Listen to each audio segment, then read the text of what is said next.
एक हवलदार और हनुमान जी की सत्य घटना। कलयुग में सच्चा भक्त मिलना दुर्लभ है और जब ऐसा भक्त कोई हनुमान जी को मिल जाता है तो हनुमान जी स्वयं उसकी बागडोर संभाल लेते हैं। यह कोई कल्पना नहीं, यह एक सत्य घटना है। एक पुलिस हवलदार की। एक छोटे से कस्बे में एक सीधा साधा पुलिस हवलदार रहता था। नाम था राम निवास। लेकिन वह सिर्फ नाम से ही राम का सेवक नहीं था।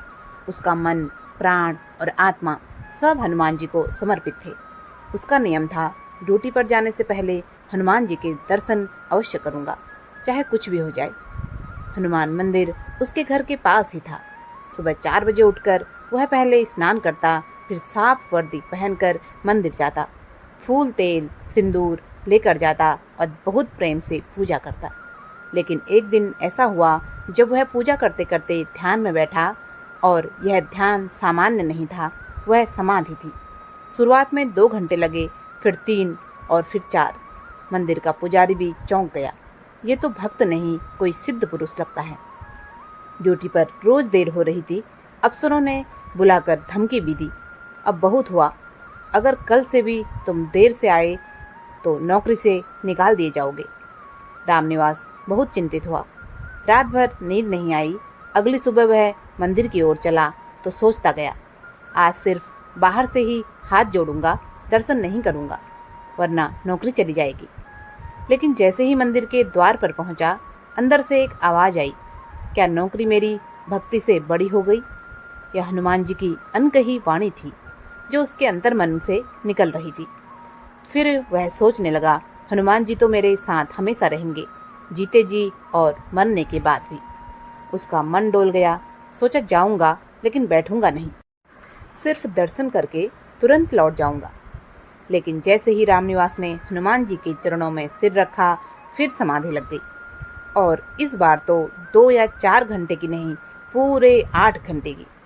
जब वह समाधि में था, उसी समय थाने में से खबर आई, एक बड़ा चोर शहर में घुस आया है और दुकानों में घुसकर चोरी कर रहा है, और बाजार में अफरा तफरी मच गई। सभी अफसर घबराए हुए थे। तभी रामनिवास वर्दी में आता है, समय से पहले, और बिना कुछ कहे चोर के पास जाकर एक ऐसा मुक्का मारता है कि चोर हवा में उड़ जाता है और चोर बेहोश हो गया। सब पुलिस वाले बोले, वाह रामनिवास, आज तो तूने कमाल कर दिया, ना सिर्फ टाइम पर आया बल्कि चोर को भी पकड़ लिया। रामनिवास चुप था। उधर मंदिर में रामनिवास की समाधि टूट रही थी। उसने आंखें खोली, देखा अंधेरा हो चुका है। वह बोला, हे हनुमान जी, आज तो आपने बहुत देर कर दी, अब तो शाम हो गई, मेरी तो नौकरी गई। अब वह लोग मुझे नौकरी से निकालेंगे, इससे पहले कि मैं खुद ही वहां जाकर इस्तीफा दे आता हूँ। रामनिवास जैसे ही थाने पहुंचा, सब लोग उसे देखकर चौंक गए। तू वापस कैसे आया? तू तो अभी अभी गया था ना? रामनिवास बोला, मैं तो आया ही नहीं था, मैं तो मंदिर में था। सभी सन्न रह गए। अफसर ने कहा, लेकिन तूने तो ही चोर को पकड़ा था। रामनिवास कुछ समझा नहीं। उसे लगा सब मेरा मजाक कर रहे हैं। फिर उन्होंने सारी बात सच्चाई से बताई कि कैसे तुमने चोर को पकड़ा और कैसे उसे एक ही मुक्के में हवा में उछाल दिया। अब रामनिवास की समझ में बात आई, ये मेरे रूप में हनुमान जी आए थे, मेरी रक्षा करने, मेरी नौकरी बचाने, मेरा मान रखने। उसकी आंखों से आंसू बहने लगे। वह जमीन पर गिर पड़ा और रोता हुआ बोला, प्रभु, आप मेरे लिए स्वयं आए, मैं धन्य हो गया। अगले दिन रामनिवास ने स्वेच्छा से इस्तीफा दिया।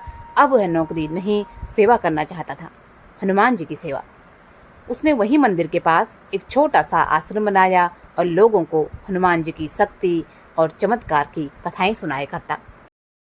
आज भी लोग कहते हैं, जहाँ सच्चे दिल से हनुमान जी को पुकारा जाए, वहाँ वह भक्त के रूप में आकर रक्षा करते हैं।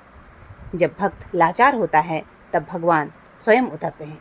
हनुमान जी आज भी जीवित हैं और अपने हर सच्चे भक्त की रक्षा करते हैं।